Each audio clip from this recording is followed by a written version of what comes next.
శాస్త్రం ఉన్నదోల్లా, ఉన్నోడు ఉండే ఏడిస్తే లేనోడు లేక ఏడుస్తాడట. కాదు కాదు, ఈ శాస్త్రం కాదు, ఏదో శాస్త్రం ఉన్నదోల్లా, వాళ్ళకి నాకు మతికొస్తలేదు. సరే, ఇక ఆ శాస్త్రం సంగతి అటెన్క చూసుకుందాం. కానీ అయితే మన దేశంలో బాగా పైసలు గల్లోళ్ళు సౌండ్ పార్టీ అంటే ఎవరల్లా? అంబానీ పేరే చెప్తాం కదా.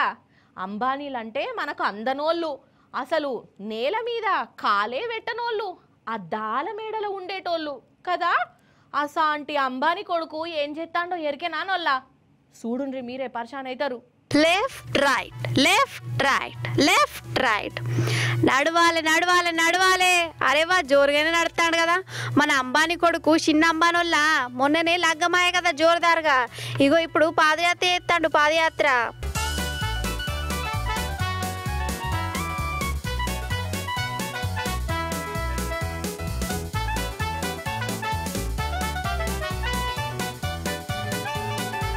అయితే చిన్నంబానికి 30 ఏళ్ళు పడ్డాయట. ఇక పిల్లగాడు లగ్గం కూడా చేసుకుని అందుకే ద్వారకలు ఉన్న కృష్ణ పరమాత్మని దర్శనం చేసుకునేందుకు ఇంటికాడికి వెళ్ళి కాలినడకన బయలుదేరిండు. జామ్ నగర్ నుంచి ద్వారక దాకనట. అంటే దగ్గర దగ్గర 140 కిలోమీటర్లు అన్నట్టు. ఇక ఈయనతో ఈయన దోస్తులు ఆఫీసర్లు కూడా నడుపుతారు.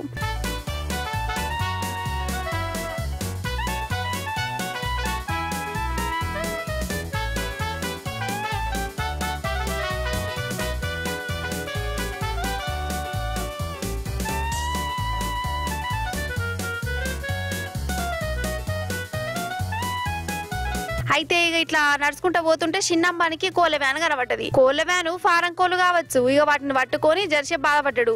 అయ్యో కోళ్ళకి ఇట్లా జైలు ఉన్నట్టునే ఏంది అనుకుంటా. ఇక అక్కడనే ఆ కోళ్ళ వ్యాన్ కొనేసి కోళ్ళ నిన్న పార్కులకు పంపిడట.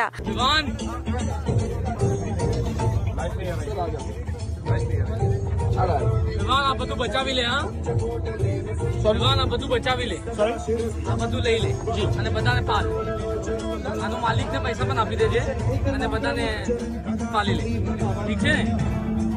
આ લઈ લે. हमारा ये अपना गाड़ी में डाल दो. కానీ ఏ మాట కా మాటనోళ్ళ ఈ కుబేరుని కొడుకు కాలినడికి ఎందుకు పెట్టుకున్నాడు కానీ చిటికెత్తిన ముంగట విమానం వచ్చి వాళ్తుంది. కాలు కింద పెట్టకుండా కార్లు వచ్చి ఆగుతాయి. అసంటి గవర్నమెంట్ నిడిచిపెట్టి ఇట్లా పాదయాత్ర చేస్తున్నట్టే మెచ్చుకోవాల్సిందే పో. అది కూడా రాత్రి పూట నేనట. మళ్ళీ పగలు చేస్తే అభిమానులు ఎగబడి ట్రాఫిక్ జామ్ అవుతుందని ఈ కుమతి పెట్టుకున్నాడు వాళ్ళ.